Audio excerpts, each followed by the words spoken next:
Hi, I want us to discuss something this moment, and at the same time correct something that is wrong that many of our students have in their minds, maybe as a result of the way somebody somewhere taught them. Alright, what we are going to be talking about is tenses. First, you should know that whenever you come across the word tenses in English language, it is an aspect of the verb. And this aspect of the verb talks about time. That is, the time of an action.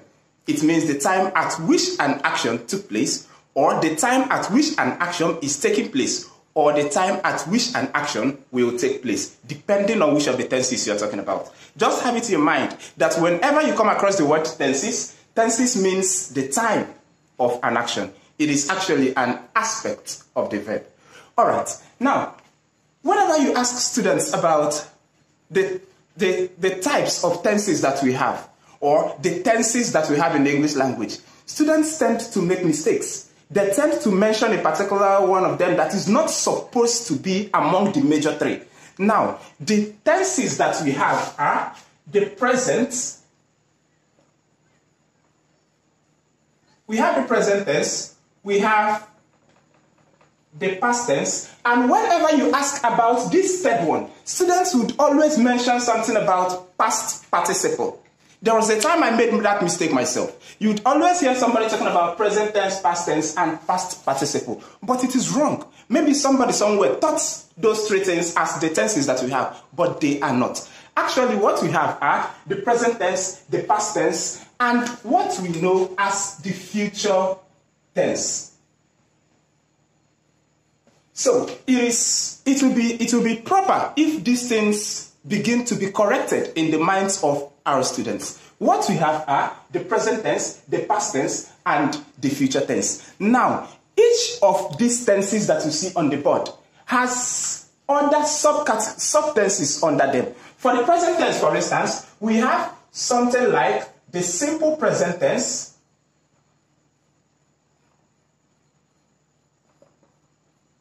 we have something we know as the present perfect. We have the present perfect tense. We have the present continuous.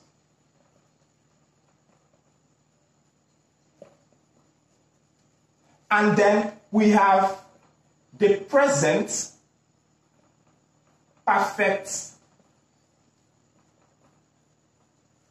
continuous tense. Now, this is about the present tense. If you talk about the past tense, we also have it same way that we have it here. We have the simple past,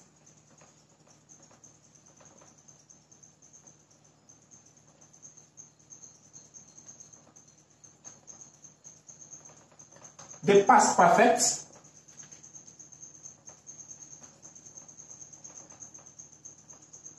the past continuous,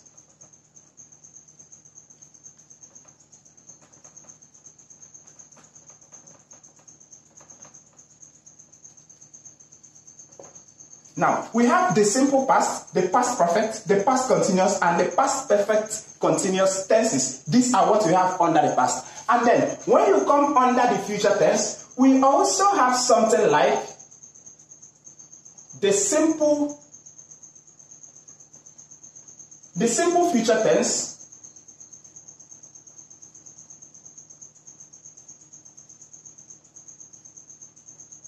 the future perfect tense,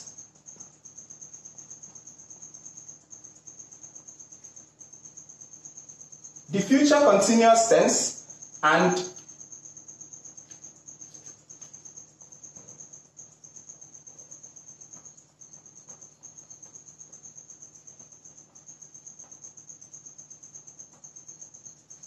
the future perfect continuous tense. Now, the way you see these things written on the board are the way these tenses are arranged. But have it in your mind that the major tenses that we have are the present tense, the past tense, and the future tense. Now, that past participle that normally confuse students, or do I say that confused the teachers that taught us this thing then, actually is this particular one that we have here.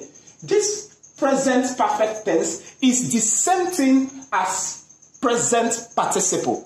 This past perfect tense that you see here is the same thing as past participle. And this future perfect tense that you have here is the same thing as future participle. So you can see each of these tenses has its participle form. Now, you have to begin to correct that. First, the tenses that we have are the present tense, the past tense, and the future tense. In our subsequent lessons, we are going to be taking this one after the other. We are going to be discussing each of these tenses, and we are going to understand it very well.